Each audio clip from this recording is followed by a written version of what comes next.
জাতীয় মুক্তিযোদ্ধা কাউন্সিল অধ্যাদেশের সংশোধনীতে মুক্তিযোদ্ধাদের নতুন করে সংজ্ঞা দেওয়া হয়েছে, সাথে মুক্তিযুদ্ধের সহযোগী বলে আরেকটি সংজ্ঞাও যোগ করা হয়েছে। এ থেকে শুরু হয়েছে নানা গুঞ্জন, বলা যায় বিভ্রান্তিও। দিনভর কাদের নাম বাদ পড়ল বা কারা ঢুকতে পারে তা নিয়ে আলোচনা চলছে সামাজিক মাধ্যমে, কিন্তু আসলে এই সংজ্ঞা অনুযায়ী মুক্তিযোদ্ধা কারা, মুক্তিযুদ্ধের সহযোগী বা কারা, এ নিয়ে আজকের স্টার এক্সপ্লেন্স। মঙ্গলবার প্রজ্ঞাপন প্রকাশ হওয়ার পর থেকেই এ নিয়ে আলোচনা শুরু হয়েছে। এই প্রজ্ঞাপনটির যে অংশে মুক্তিযোদ্ধাদের সংজ্ঞা দেওয়া হয়েছে সরাসরি সেখান থেকে পড়ছি, তাহলে পরে বোঝা যাবে আসলে কনফিউশনটা, বিভ্রান্তিটা কোন জায়গায়।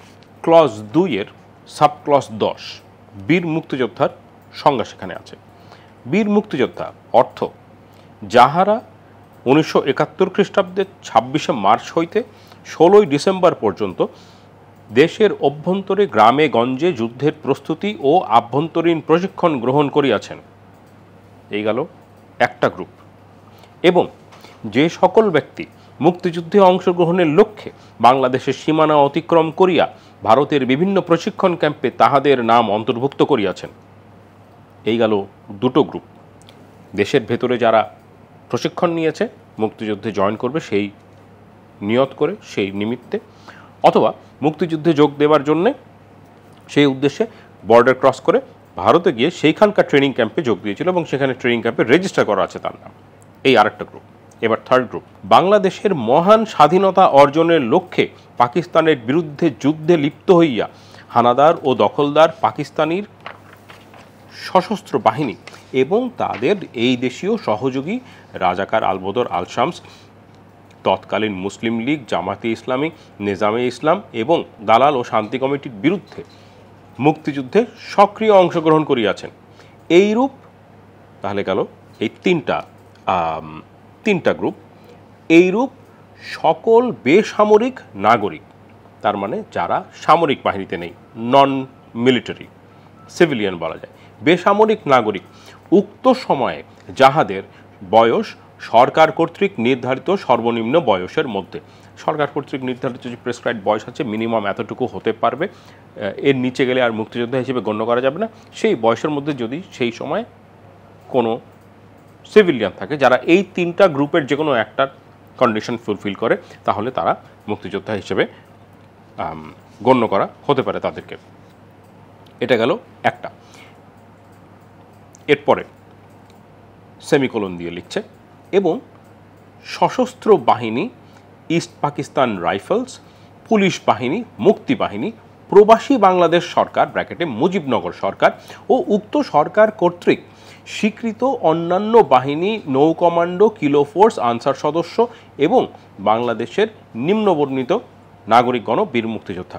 তাহলে এখানে দেখা যাচ্ছে ইউনিফর্ম পার্সোনেলের কথা বলছে, যদিও কথাটা বাংলাটা একটু ভুল আছে, কারণ সশস্ত্র বাহিনী কিংবা ইস্ট পাকিস্তান রাইফেলস তো মুক্তিযোদ্ধা হতে পারে না। এই সশস্ত্র বাহিনীর সদস্য কিংবা ইস্ট পাকিস্তান রাইফেলসের সদস্য তারা মুক্তিযোদ্ধা হতে পারে, সেটা না হয় বাদ দিলাম। এখানে এক জায়গায় পুলিশ বাহিনী, মুক্তি বাহিনী, প্রবাসী বাংলাদেশ সরকার ও উক্ত সরকার কর্তৃক স্বীকৃত অন্যান্য বাহিনী, এই একটা জায়গায় মুক্তিযোদ্ধাদের সংজ্ঞার ক্ষেত্রে মুজিবনগর সরকারের কথা বলা আছে। এবং এইখানে যখন মুজিবনগর সরকার মেনশন করা হচ্ছে, উল্লেখ করা হচ্ছে, তখন ধরে নিতে হবে যে মুজিবনগর সরকারের ক্যাবিনেট কর্মচারী, কর্মকর্তা না, শুধুমাত্র cabinet, president, vice president, prime minister, অন্যান্য মিনিস্টার হতে পারে তাদের অ্যাডভাইজার, এখানে সেটা ক্লিয়ারলি বলা নেই। তবে মুজিবনগর সরকার বলতে ক্যাবিনেট আমরা ধরে নিতে পারি।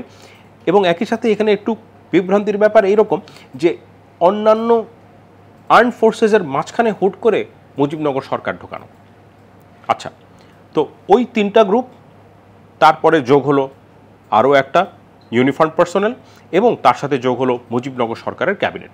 এখন তাহলে আমাদের কাছে 5টা গ্রুপ আসলো। এছাড়াও আরও দুটো গ্রুপের কথা বলছে ক এবং খ বলে, সেটা হচ্ছে যেমন বলছিলাম যে এবং বাংলাদেশের নিম্নবর্ণিত নাগরিকগণ বীর মুক্তিযোদ্ধা হিসেবে অন্তর্ভুক্ত হইবেন যথা বলে দুটো গ্রুপের কথা বলছে। ক, হানাদার ও দখলদার পাকিস্তানি বাহিনী ও তাহাদের সহযোগী কর্তৃক নির্যাতিত সকল নারী ব্র্যাকেটে বীরাঙ্গনা এবং খ মুক্তিযুদ্ধকালে আহত বীর মুক্তিযোদ্ধাদের চিকিৎসা সেবা প্রদানকারী ফিল্ড হাসপাতালের সকল ডাক্তার, নার্স ও চিকিৎসা সহকারী।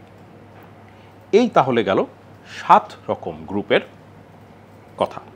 কিন্তু 7 রকম গ্রুপের কথার মধ্যে শুধুমাত্র 2টো গ্রুপের কথা ক আর খ বলে আলাদা করা আছে।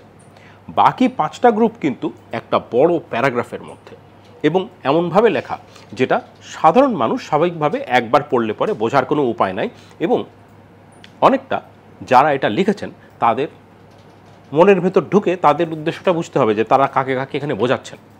এছাড়া এটা পরিষ্কারভাবে বোঝার খুব একটা উপায় নেই। ইংরেজিতে যদি চিন্তা করা যায় তাহলে অনেক সময় এরকম থাকে যে মুক্তিযোদ্ধা হতে হলে এই তোমার কন্ডিশন, এই 1, 2, 3, 4, 5 এর মধ্যে একটা ফুলফিল করলেই তুমি হয়ে যাবে মুক্তিযোদ্ধা। কিন্তু এখানে এমনভাবে লেখা এবং করে তাহলে মনে হয় যেন 5টা কন্ডিশনই ফুলফিল করতে হবে, আর তাছাড়া আরও 2টো গ্রুপ আমি আলাদা করে বলে দিলাম। এই যে অগোছালো করে লেখা, এ থেকে আসলে বোঝা যায় যে এর পেছনের চিন্তাটাও কিছুটা অগোছালো এবং তাড়াহুড়া করে করা। এবারে আমরা মুক্তিযুদ্ধের সহযোগীর কথা চিন্তা করি। সেখানে বলছে মুক্তিযুদ্ধের সহযোগী অর্থ যাহারা 1971 খ্রিস্টাব্দে 26শে মার্চ হইতে 16ই ডিসেম্বর পর্যন্ত বাংলাদেশে মহান স্বাধীনতা অর্জনের লক্ষ্যে দেশের অভ্যন্তরে বা প্রবাসে অবস্থান করিয়া বীর মুক্তিযোদ্ধাগণকে উদ্দীপিত করা এবং মুক্তিযুদ্ধকে বেগবান ও বাংলাদেশের স্বাধীনতা অর্জনকে ত্বরান্বিত করিবার প্রয়াসে সংগঠকের ভূমিকা পালন, বিশ্ব জনমত গঠন, কূটনৈতিক সমর্থন অর্জন এবং মনস্তাত্ত্বিক শক্তি অর্জনের প্রেক্ষাপটে নিম্নবর্ণিত যে সকল বাংলাদেশের নাগরিক প্রত্যক্ষভাবে অংশগ্রহণ ও সহযোগিতা করিয়াছেন। তাহলে এখানে একটা জিনিস বোঝা যাচ্ছে যে যারা 71 থেকে 16 ডিসেম্বর বাংলাদেশে থেকে হোক বা বাইরে হোক যে সমস্ত মানুষজন, এখানে বলছে প্রফেশনাল, পেশাজীবীর একটা ব্যাপার আছে, সেটা বলা আছে পরে, তো বাংলাদেশ থেকে বা বাংলাদেশের বাইরে মুক্তিযোদ্ধাদেরকে আরও অনুপ্রেরণা দিতে, তাদের কাজ আরও সহজ করতে, তাদের জন্য যারা টাকা তুলেছেন, তাদের জন্য যারা ক্যাম্পেইন করেছে, সেই সমস্ত মানুষজনের কথা বলছে। টু বি মোর স্পেসিফিক, ক যে সকল বাংলাদেশি পেশাজীবী মুক্তিযুদ্ধের সময় বিদেশে অবস্থানকালে মুক্তিযুদ্ধের পক্ষে বিশেষ অবদান রাখিয়াছিলেন এবং যে সকল বাংলাদেশি নাগরিক বিশ্ব জনমত গঠনে সক্রিয় ভূমিকা পালন করিয়াছিলেন। তাহলে এখানে আমি এই একটা ক্যাটাগরির মধ্যে 2টো জিনিস পাচ্ছি। একটা হচ্ছে মুক্তিযুদ্ধের পক্ষে বিশেষ অবদান রেখেছিলেন, সেটা হতে পারে ফান্ড রেইজিং বা এরকম কিছু, আরেকটা হতে পারে পপুলার ওপিনিয়ন, গ্লোবাল ওপিনিয়ন তৈরি করেছেন। এখন 2টো মিলিয়ে দেখা হবে, অর্থাৎ একজন শুধু ফান্ড রেজ করলে হবে না, তার গ্লোবাল ওপিনিয়নের জন্যও ক্যাম্পেইন করতে হবে, নাকি কোনো একজন ক্যাম্পেইনার আলাদা করে সহযোগী হতে পারবেন, আবার আরেকজন ফান্ড রেজার উনিও আলাদা করে সহযোগী হতে পারবেন। তাহলে কিন্তু এখানে গ্রুপ হলো 2টো বা ক্যাটাগরি দেখা গেল 2টো, কিন্তু একটা কয়ের মধ্যে রাখা আছে।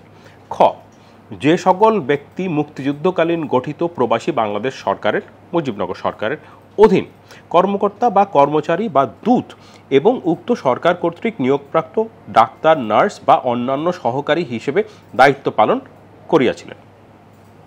তাহলে মুজিবনগর সরকারের ওই তো গেল ক্যাবিনেট, সেটা আগের ওখানে লেখা আছে, যদিও ওখানে পরিষ্কারভাবে লেখা নেই, ধরে নিচ্ছি ওটা ক্যাবিনেট।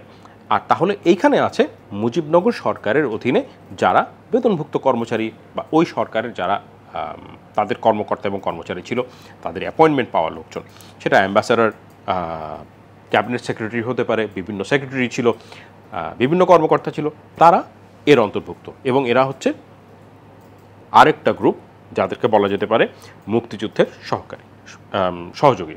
গ মুক্তিযুদ্ধকালীন গঠিত গণপ্রজাতন্ত্রী বাংলাদেশের প্রবাসী বাংলাদেশ সরকার অর্থাৎ মুজিবনগর সরকারের সহিত সম্পৃক্ত, তার মানে মুজিবনগর সরকারের সাথে অ্যালাইন্ড, মুজিবনগর সরকারকে সাপোর্ট করেছে, এই রকম সকল MNA অর্থাৎ member of national assembly, MPA member of provincial assembly, যাহারা পরবর্তীকালে গণপরিষদের সদস্য মেম্বার অফ কনস্টিটিউয়েন্ট অ্যাসেম্বলি হিসাবে গণ্য হইয়াছিলেন, তারাও মুক্তিযুদ্ধের সহযোগী হয়ে যাচ্ছেন। MNA এবং MPA যারা কিনা পরে কনস্টিটিউয়েন্ট অ্যাসেম্বলির সদস্য ছিলেন। এই জায়গায় আসার পরে যেটা দেখা যায় যে বিভ্রান্তিটা তৈরি হয়েছে যে এর অধীনে যারা এই পর্যন্ত ছিল, সেটা তাজউদ্দিন আহমেদ, নজরুল ইসলাম, শেখ মুজিব, প্রত্যেকেই যেহেতু এমএনএ এমপিএ হিসেবে পলিটিশিয়ানরা মুক্তিযোদ্ধা হিসেবে গণ্য হতো, কিন্তু এটা এখন আর মুক্তিযোদ্ধা হিসেবে না, মুক্তিযুদ্ধের সহযোগী হয়ে গেছে অনেকে ধরে নিয়েছিল যে। আর ওইদিকে বলা আছে মুজিবনগর সরকারের কর্মকর্তা কর্মচারী, প্রধানমন্ত্রীও তো সরকারের কর্মচারী। সম্ভবত বিভ্রান্তিটা ওইখানে, কারণ এর আগে মুক্তিযোদ্ধাদের যে সংজ্ঞা, সেখানে আর্মড ফোর্সেসের এবং ইউনিফর্ম পার্সোনেলের মাঝখানে একটা শব্দ আছে মুজিবনগর সরকার, আর কোনো এটার কোয়ালিফিকেশন নাই। এর পরের ক্যাটাগরি ঘ, স্বাধীন বাংলা বেতার কেন্দ্রের সকল শিল্পী ও কলাকুশলী এবং দেশ ও দেশের বাহিরে মুক্তিযুদ্ধের সপক্ষে দায়িত্ব পালনকারী সকল বাংলাদেশি সাংবাদিক। এটা মোটামুটি পরিষ্কার। তারপরে স্বাধীন বাংলা ফুটবল দল, এরা সবাই মুক্তিযুদ্ধের সহযোগী।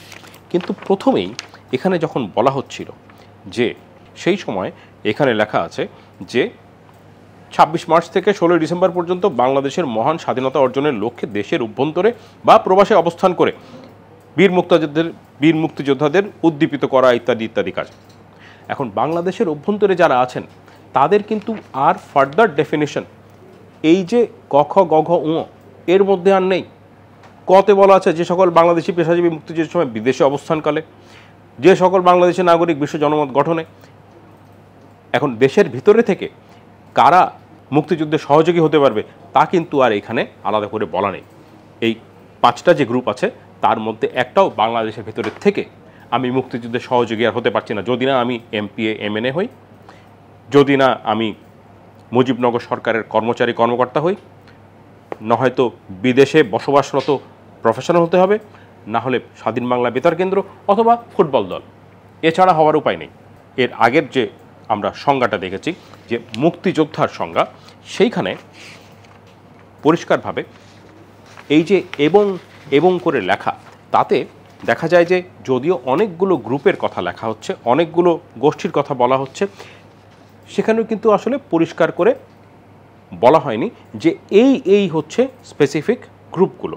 যেমন প্রথমটায় যে গ্রুপের কথা বলা হচ্ছে তারা কিন্তু যুদ্ধে সক্রিয়ভাবে অংশগ্রহণ না করলেও মুক্তিযোদ্ধা হতে পারে, কারণ তারা মুক্তিযুদ্ধে যাবার নিমিত্তে সেই রকম একটা উদ্দেশ্য নিয়ে ট্রেনিং ক্যাম্পে গেছে, দেশের বাইরে অথবা দেশের ভেতরে ট্রেনিং করেছে, এবং কিন্তু কোনো কারণে যুদ্ধ করা হয়নি, কিন্তু সে মুক্তিযোদ্ধা হিসেবে গণ্য করা হবে। এই যে 16 ডিসেম্বর পর্যন্ত দেশের অভ্যন্তরে গ্রামেগঞ্জে যুদ্ধের প্রস্তুতি ও আভ্যন্তরীণ প্রশিক্ষণ গ্রহণ করিয়াছেন, এবং এইভাবে যে আগাচ্ছে, তাতে বোঝা যায় যে এই গ্রুপগুলোকে এখানে ইনক্লুড করা হয়েছে, যদিও আলাদাভাবে পরিষ্কারভাবে এটা বলা নেই। তবে সবচেয়ে বড় কনফিউশনের ব্যাপার হয়ে যায় এই মুজিবনগর সরকারের বিষয়ে তাদের যে অবস্থান। এটা আইন মন্ত্রণালয়ের মাধ্যমে আসার কথা, আইন মন্ত্রণালয় এই আইনটাকে, এই অধ্যাদেশ ভালোভাবে পড়ে যাচাই করে তারপরে ছাড়ার কথা। কিন্তু এইখানে যে কনফিউজিং সেন্টেন্স, এইটা নিয়ে তারা হয়তো এর আগে আলাপ আলোচনা হয়েছে, হয়তো হয়নি, কিন্তু এইভাবে ছাড়লে পরে একটা জিনিস পরিষ্কার হয়ে যায় যে আসলে মুজিবনগর সরকারের কোনজন মুক্তিযুদ্ধের সহযোগী আর কোনজন মুক্তিযোদ্ধা সেটা কিন্তু পরিষ্কারভাবে বোঝানো হয়নি, এবং সেজন্যে এক রকমের কনফিউশন থেকেই যায়।